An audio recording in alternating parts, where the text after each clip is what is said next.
The thought of an electric car series was not at the tip of everyone's tongue.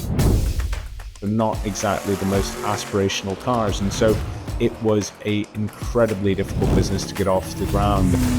That, I think, was part of the excitement.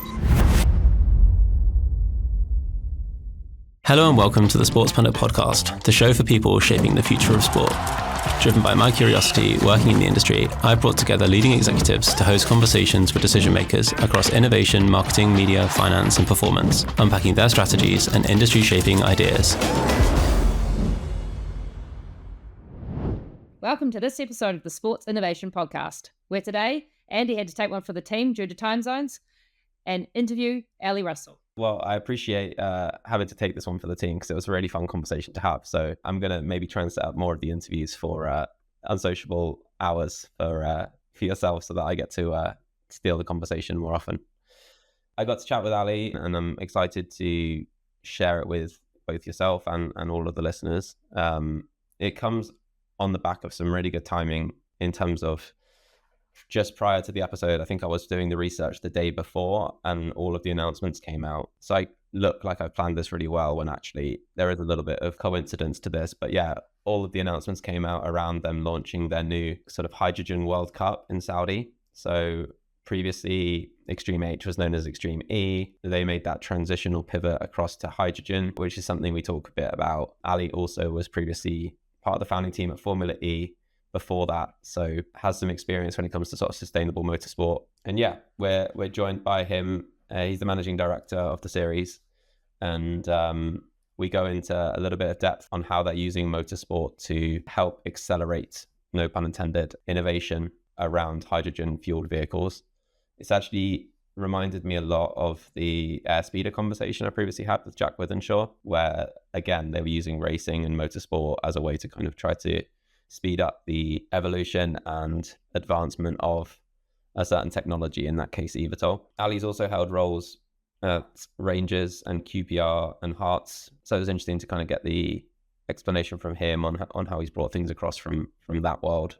And yeah, it's a really fun conversation, so I'm excited to share it with you all. Thanks so much for coming on the podcast, Ali. As I was just saying, I'd love to start this conversation with a little bit of a background to your journey and how you've ended up working in motorsport. First of all, I'm loving motorsport. Motorsport has the ability to innovate and help all of our lives. I always had an appreciation as being a sports fan for Formula One and the profile that Formula One had, but I hadn't really understood in terms of how what we drive in the streets is a direct result of motorsport. So the equivalent of 1 year of motorsport is 10 years of R&D. And that's why so many of the component manufacturers, the car manufacturers are getting involved in motorsport. And the success of Formula One's been huge. And even what we're seeing in Formula One is that broadening out. So taking the Formula One philosophy, but taking it into other industries. I saw a huge appeal in that. And I suppose my first involvement was I was introduced to Flavio Briatore, who phoned me to come run his football club in London. And he had a very simple strategy. He had done a deal with a very well-known guy called Bernie Ecclestone and Alejandro Agag, who I've worked with for years now. And they were going to run a football club in West London like a Formula One racing team. And that was the goal and that was the objective. And they had decided that I was the young exec that was going to deliver their vision of the future. And so I moved with the family down to London and was thrown into what is now the championship football team called Queen's Park Rangers, to take a team that was essentially bankrupt, turn it around and get it promoted to the Premier League. And so, I think I got a pretty good schooling. I always say that was probably like doing an MBA, just being around these individuals. Their global networks is incredible, but their drive to succeed is something that I had never experienced, the lengths that they would go to succeed, and that sort of incredible desire to win. Yeah, and then obviously you then took the trip from Rangers to Rangers, I guess. So you went from QPR to Rangers in Scotland. Like, How did you find that move, I guess, from a club that you were trying to bring back to the top to a club that was already at the top and was trying to maintain its place? Yeah, I mean, it was an interesting one, being welcomed at the beginning, by 10, 20,000 fans, to being booed by fans at the end of it. So it was 7 months of a roller coaster, I would say. But real privilege to be able to run one of the top football clubs in the world, probably one of the most successful football clubs, certainly in terms of European participation and domestic success. So learned a huge amount, and again, it was one of those sort of experiences that it was just too short to really put my stamp on it. And in terms of then transitioning across to motorsport, I'm going to assume, putting two and two together, that the relationships that brought you into Queen's Park Rangers are what then drew you across to joining Formula E and helping to found that, which was your next step, I guess, on the journey. It was interesting. I mean, I was originally interviewed for QPR by Alejandro and Flavio. I immediately had a very good relationship with Alejandro. He was an incredibly interesting guy, similar sort of ages.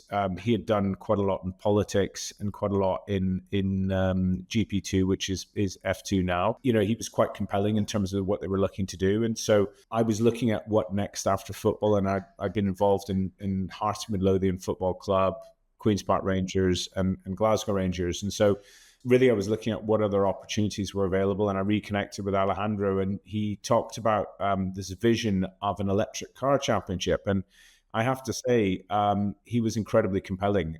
He was talking about how the car industry had a huge advantage, how there was no other car series which was going to help manufacturers to develop the electric vehicles. And at the time, it was Go Wiz or Nissan Leafs, so not exactly the most aspirational cars. And so the thought of an electric car series was not at the tip of everyone's tongue, and certainly it was a incredibly difficult business to get off the ground, and that, I think, was part of the excitement. Is obviously the challenge, the people you work with, the goal, the vision, the global aspirations. And I was lucky enough to be part of the founding team and take that forward, and it's been incredibly successful. And now as a fixture, I think, going into season 13. And we actually previously had a guy called Jack Withenshaw on the show, who is the co-founder of a series called Airspeeder, and it's a very similar philosophy, I guess, that racing helps to accelerate the evolution of like a form of transportation, right? So in their case, it's eVTOL that they're working on. But in this case, it was moving from the Nissan Leaf to much kind of wider adoption of electric technology within road cars. Obviously, the racing is, like you said earlier, kind of like the thing that can expedite that R&D process. And I would guess like Formula E can take some credit for the fact that electric cars are now a lot more common than they would have been when Alejandro and you were starting that series. Yeah, I mean, there was huge problems, and we often get asked about this, which is, I don't know if you remember, but in the first season of Formula E, there was two cars, and the reason there was two cars was if you drive an electric car very quickly, the battery goes down quickly, and you had that sort of balance between size and weight of the car and speed. And if you went any heavier or any larger on the battery, it would affect the performance of the car to an extent that you wouldn't have a racing vehicle. So we either needed to shorten the races, or try to do a very simple sort of innovation, which was have double the number of cars. And by season 3, we'd increased the efficiency of regeneration, and that's through the brakes, from around about 30% to 98, 99% efficiency. That and working with Ativa on the battery cell technology and the energy density, we were able to go from 2 cars to 1 in a 3-year period. And that, I think, is a really good visible explanation of what can happen when you actually put these incredible engineers together. You put the pressure of racing on top of them, and you see the innovation. And I still think we'd be waiting to create an electric motorsport at this time if we hadn't gone. And that's the point from our point of view is, it's not about talking about things. It's about understanding that there is challenges, but you need to move forward, and moving forward is starting somewhere. And it's never perfection. So if you're after perfection, you're never going to start projects. So it's about how do you innovate and continually innovate. And we did innovations not just in the technology around the car, in communications. The original teams were meant to be social media companies. So people like Facebook, people like Twitter, people like YouTube. We wanted to have a similar sort of philosophy that had been used with tobacco companies in Formula One, and really use those companies as our ability to communicate a more purposeful message about sustainability and about innovating in a green technology sphere. So this was all very much part of it, and we brought in something called Fan Boost, which was was a fan voting mechanism, which you could never have done at Rangers or at QPR, but you can do a new sport because you're setting the rules. And as long as they're fair for everyone, you can change the sort of format. And what that enabled us to do was to reach a far younger audience that allowed us not only for them to watch a number of different mediums, but also to participate, to get involved, and for the drivers to have a benefit from engaging with their fans. And so it very much started from a point of view that if we were just an electric Formula One, we would fail. What we had to change the playground. And so we drove in city centers. We doubled down on the message about clean air in cities. And, that really landed with a lot of these incredible mega cities around the world. So whether it was Beijing, whether it was New York, LA, Berlin, Santiago, Riyadh, you name it around the world, we were able to get access to prime locations in some of the best cities in the world. Yeah, I think sport has a brilliant way of helping cities to showcase themselves using kind of exciting events like Formula E. And I know, like, for example, a completely different sport, but something like triathlon, something like Super Tri, which I've been involved with a little bit, has had a similar pitch in terms of like being able to create a product that then gets shown on TV that then amplifies the city and messaging around kind of getting people active. I remember as well having Jeff previously been on the podcast, Jeff Dodds. He mentioned a lot about the fact that the city centres really created a differential between Formula E and Formula One, in that it was just a lot more accessible for particularly young fans to come and watch races, because a lot of the new Formula One events have now been put on street circuits. But I guess when Formula E was starting, that was a bit less common, and quite a lot of these racing circuits are quite far out of the city, right? Like whether it's Silverstone in the UK, not particularly close to London, or I went to the Hungaroring in which is outside Budapest, but it's probably an hour on the train to get out to there. So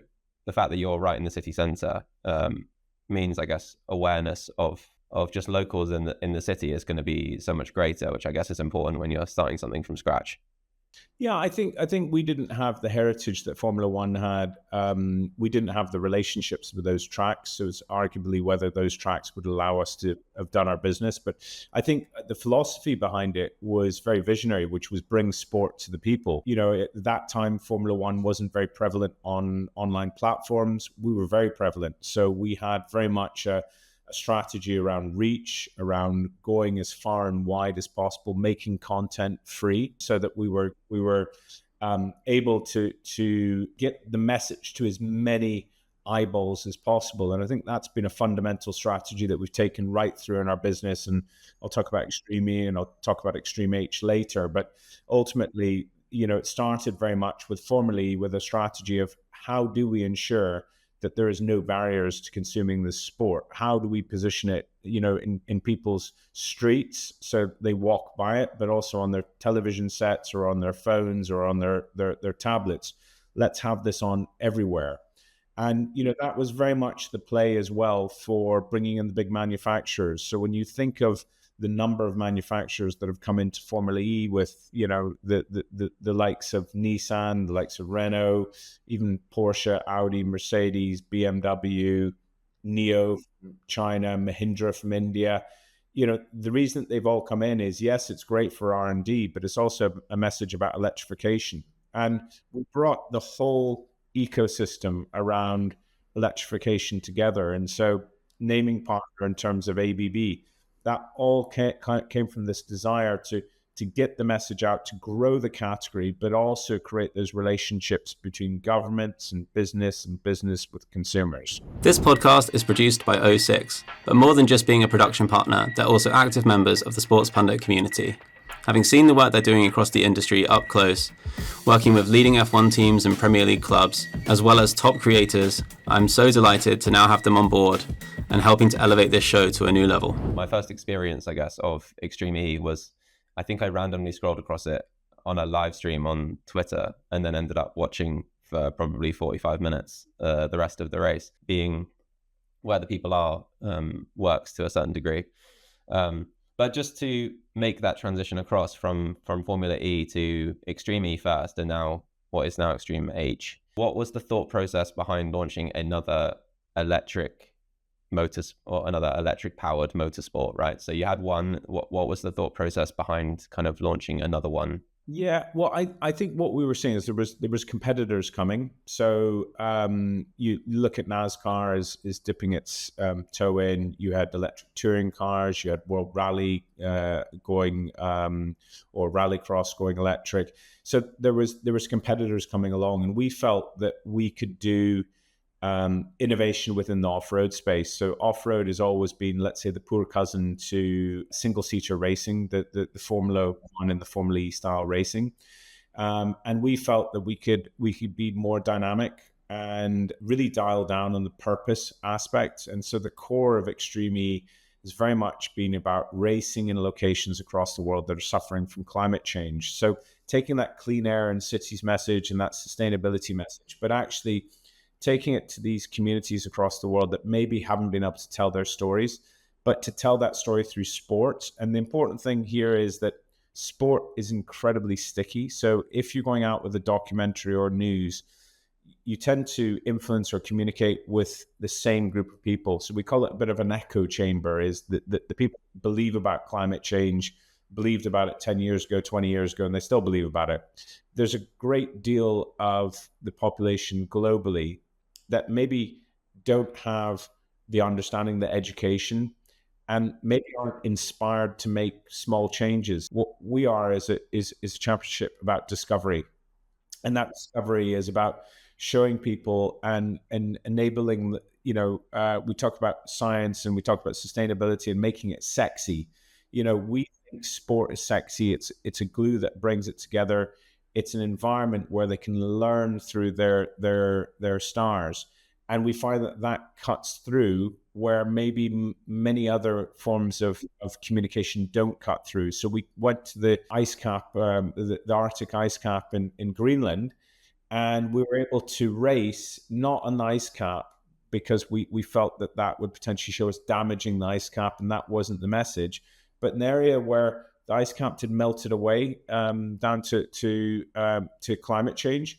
And what you had was this wall of the north from, let's say, Game of Thrones behind it. So this majestic, beautiful ice shelf. And then the area that had been melted away, the sludge that was left behind, the scar on the earth. And it's really dramatic. So that's dramatic. And then you show stories through some of the leading scientists from Oxford and Cambridge in climate that explain what's going on and the drivers that experience this. And we deal with melting ice caps, melting glaciers, rising sea levels, and places like Dakar and the edge of Senegal, the deforestation in the Amazon, desertification. When we started the project, we thought we'd have to go quite far out. What we find is that climate change affects us in all countries. And it was about telling those resilient stories and telling those stories in a positive way about hope, what can be done and how we can go on a journey. And I think one of the ones that I'm proudest of was a location in Scotland, which was an old coal mine. economically decimated area of Dumfries and Galloway. And this coal mine is being reused moving forward is what's called a pump storage facility. So what that's going to do is going to create two locks where water can be transported between one and the other. And what that does is it supports a lot of the wind energy in the region. So when people during the day are boiling on their kettles making tea, it's great. They've got their energy. But during the evening, when that energy is not being used, you use it to pump the water from Lake A to Lake B. And then when the wind isn't blowing, you can let the water out and use turbines like hydro and use that. And that's going to support around about 500,000 homes in Scotland. The point is it takes so long to get those projects going. So there's aspects of this that lend itself to the general discussion around government support, planning, the technologies that can be used, how that energy can be stored. It's great to have those storage capacities, but where we were moving with a lot of things is there is an option to use that excess renewable energy in green hydrogen, which is effectively acts as a massive battery. And so we've been able to deal with a lot of technologies, a lot of the subject areas, and what Extremely allowed us to do that in a much more dynamic way. And I'm really proud of what we've achieved and what we've done to date, because it's been tough. You know, Greenland's never had an international sports event before. We were the first to go there. We had to be very sensitive to these small local communities so that we didn't decimate or create lasting change. We wanted to have lasting change in a positive way, and that's what we spent a lot of time doing. So it's not just putting on sport and entertainment; it's going much further and anchoring everything in purpose. I'm really curious. Like, a thought that kind of comes to me when you're speaking about that is, obviously most sports, from a commercial revenue perspective, they're making the money on tickets, TV rights, sponsorship, etc., etc.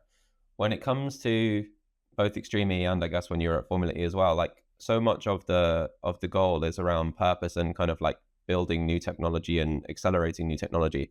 Is there kind of like another metric that you're being measured against in terms of creating like new commercial opportunities within that technology kind of sector?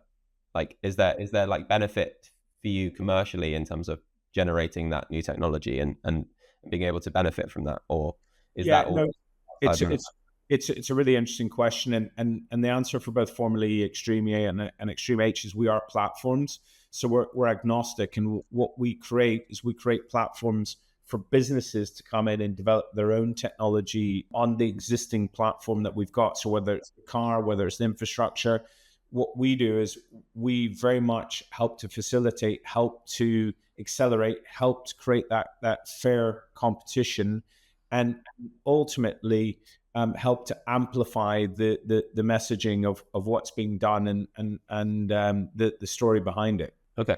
Yeah, no, and the business model is pretty simple in motorsport. It's TV rights, it's locations and ticketing and sponsorship.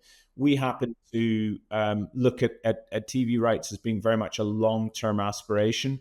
In the short term, it's really been built around locations that want to work with us to amplify their message, and that can be one of green tourism, or what they're doing in terms of their location for renewable energies and investment and e-mobility and electric vehicles.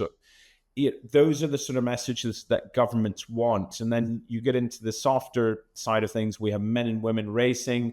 We look to be far more diverse in terms of the types of people that we bring into the series, whether that's in PR or whether that's in engineering. We try to allow much more opportunities. We're actively involved with the Hamilton Commission about finding opportunities for people to start in the industry. We hope they grow and they develop and they stay with us. But ultimately, there's a big sports world out there, and we want them to have careers in that.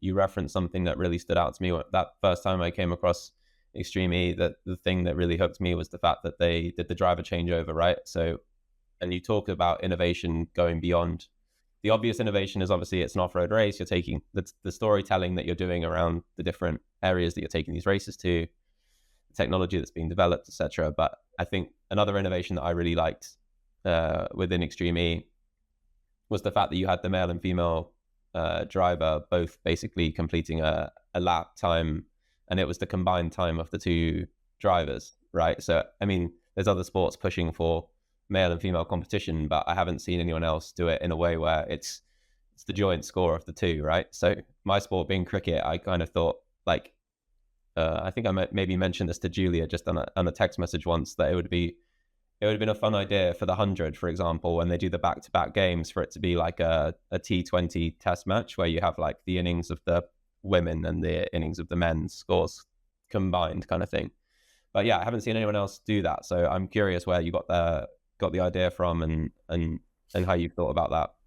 Yeah, well, I think we've always seen the strength of female sports, and it starts very much from a communications point of view. Motorsport tends to be 90% male, 10% female, and so it's heavily biased. And what you find is then it has a lot of young boys going into motorsport, and very few girls. And so the question mark we had was, why would you only want to target 50% of the population? If you're starting now and you've got a new sport, why would you only want to speak to 50% of the population? Why wouldn't you want to speak to 100% of the population? And that's it. The same goes for an aging population. Motorsport is aging, and so what we started with was how do we get females more involved and young people more involved? And those two are intertwined. The younger age groups are far more equitable.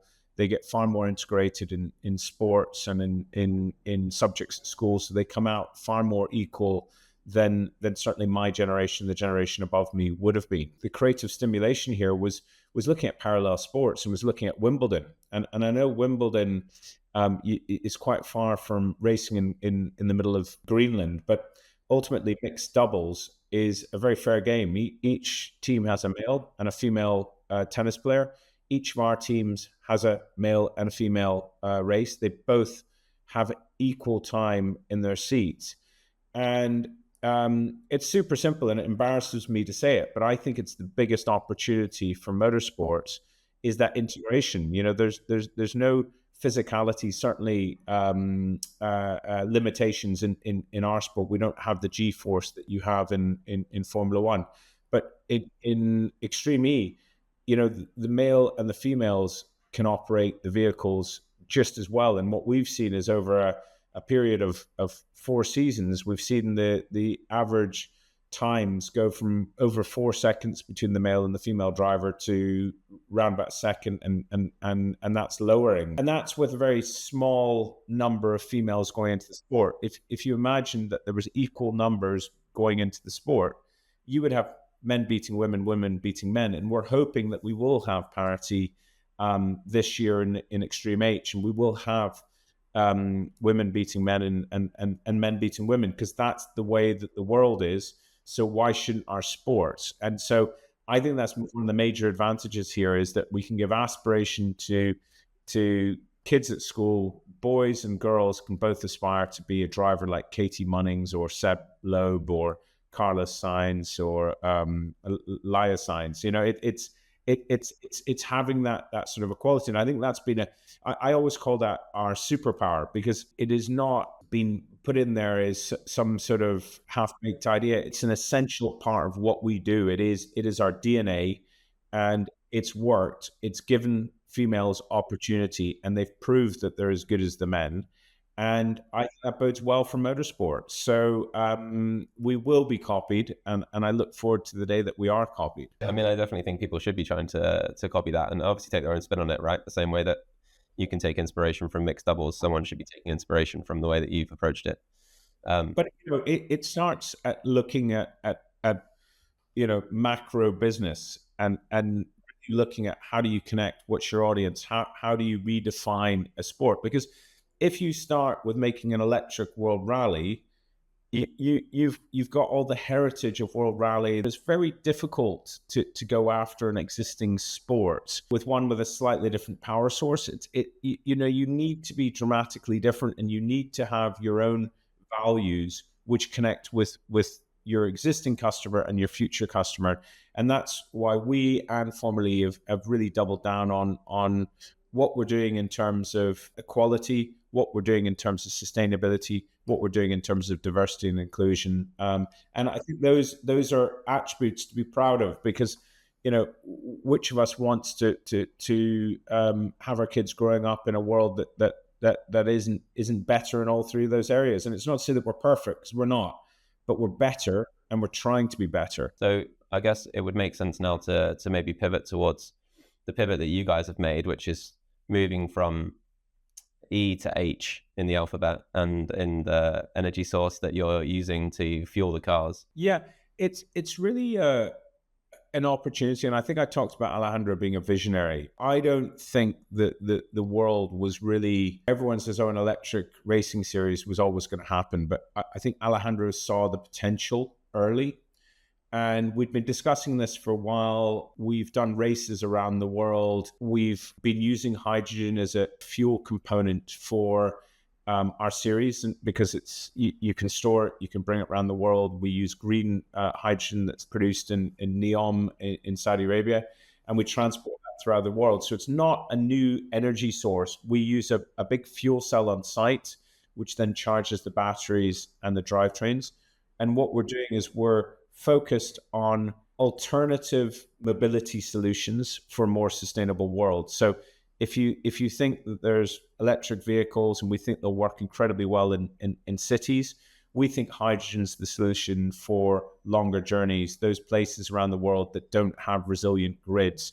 We think it's very much fast refueling as opposed to EVs that are much slower. Even with fast charging, it's still taking a multiple of minutes. And what we think is that there needs to be a racing series that enables the whole ecosystem, so that in car, but the refueling, the storage of hydrogen, the transportation of hydrogen, the production of hydrogen, the investing in hydrogen, the whole ecosystem needs a focal point to help it to accelerate its growth. And I think you talked about accelerating earlier. Hydrogen is growing double-digit growth every year. But what we believe is that a racing series will enable the players that are involved, governments, businesses, car companies, to really double down and innovate far quicker. And so we've moved from doing a 5-location series to doing one big FIA World Cup. That's an opportunity to really shine the light and really build up in Qiddiya, the different attributes. We talked a lot about sustainability, but we haven't talked about the extreme environments that these cars have to race under. And ultimately, by proving this technology can work in a race environment, that there's performance, that when there is accidents, it's safe.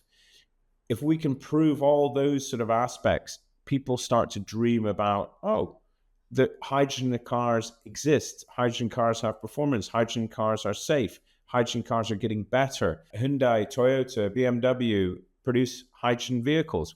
I didn't know that. So, this is very much feels like the start of Formula E. And what we felt was we wanted to go on a similar journey in a parallel category, which enabled us to accelerate that technology development, be consistent with our story around purpose, sustainability, equality, diversity, and layer upon that an incredible commercial opportunity. We're feeling incredibly bullish about this. And you mentioned that shift, I guess, to a World Cup format in one location. That location being Saudi Arabia, which you've already referenced a few times in terms of like Neom being influential with some of these innovations, and the kingdom in general has put a lot of effort and energy into renewable energy sources. So how important is it that partnership with them, and also what do you think are the kind of like strategic advantages to being to having that base, I guess, for that kind of series, for a World Cup, rather than kind of like a series where you're having to continually set up in new locations and be on the move.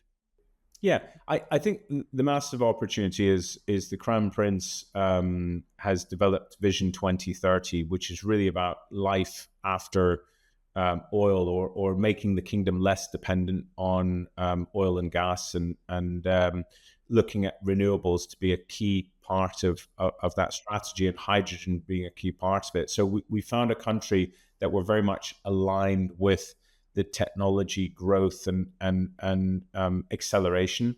We feel that the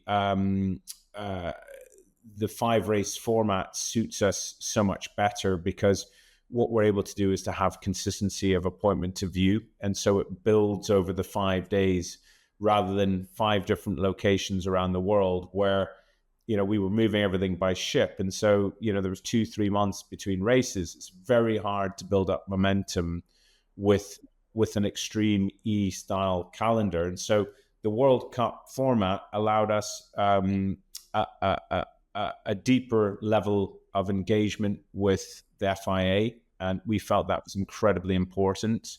And also at the same time would allow us to deviate in terms of the sporting format. So instead of just wheel-to-wheel races, we've got different formats, from head-to-heads to multi-car to rally stages. And so what we're able to do is to bring all of this sort of off-road components together under one roof, concertina it in a very short amount of time, get the best drivers and the best teams across the world, and really make it a pinnacle, a must-do appointment to view, a bit like a football World Cup or a rugby or cricket World Cup. What we're looking to do is to really focus in on marketing this moment in time, and to carve that out around the Extreme H Championship. Yeah, I mean, it's actually interesting because quite a few of the sort of newer challenger leagues, I guess, have gone down this kind of fixed venue, own a moment in the calendar route, rather than trying to be a permanent fixture throughout a calendar year, for example, right? Like whether you take TGL in golf, which kind of is all happening across sort of January, February time, and is all happening from one location, obviously a very different sport. Unrivaled, similarly in Miami, is sort of owning that one moment in the off season. Even when you think about sports like you mentioned, right? Like rugby, for example, the moment that it really gets its breakthrough is that one moment in the calendar for the Six Nations, at least in the sort of UK area of the world. That is the moment where rugby becomes an appointment to view for everyone. So I think, yeah, I can understand from a marketing perspective why it might be easier to just try and get everyone's attention for a moment, rather than trying to sporadically turn them on and off of your products over the course of sort of 9-12 months. Yeah, and I think the location we're going to in Qiddiya is incredible. It's a new city that's being built that's 45 minutes from Riyadh. It will house the new Formula One track, but at this moment in time, it's very limited in terms of what's been built. I think it's got the biggest theme park in the world there, in terms of Six Flags. But ultimately, what we're able to do is to go to this location to show the enormity. It's still not fully formed, but what we're going to see over time is this location gets more and more formed, and again it reiterates in terms of the power of and that connection between emotion and sport and play and involvement. So we think the brand values are incredibly strong between ourselves and Qiddiya. And it's great to be able to plan for the next 5 years, and that's what makes this relationship so great. Is we've got really strong partners, the FIA, in terms of helping us, to develop the very highest level of accreditation, rules, safety, and so on. You've got Qiddiya in terms of the location, in terms of that's focused on play and a city of play and entertainment. And then you have a country that is fixated on more sustainable technology in terms of moving forward. And so that sort of access is incredibly good home, and it's dramatic. It's going to be dramatic TV, which we're going to go to over 190 countries across the world and show some of the best male and female drivers, some of the best teams in the world operating these different forms of racing. Yeah, that's a good place to finish today's conversation, and an exciting prospect. Thank you very much. Thank you for listening to the Sports Pundit podcast, kindly produced by the amazing team at O6. I'll include more information about the guests and the topics covered in the show notes. Head to sportspundit.co to find previous editions, access the newsletter, and to sign up for our WhatsApp group and see upcoming social events in cities around the world. See you again soon.